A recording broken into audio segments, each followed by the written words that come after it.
morning mga Michaelians.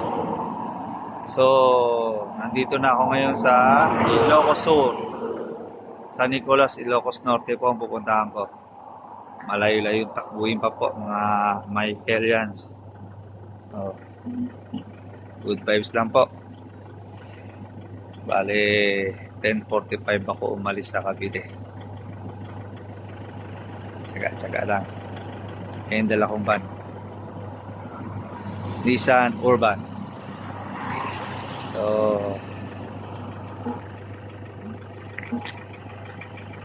Ilocos Sur. Ayan po siya. Yan, sabi yan. Yan, sa likod ko na siya. Ilocos Sur. Sige po. Good vibes. May God bless us all.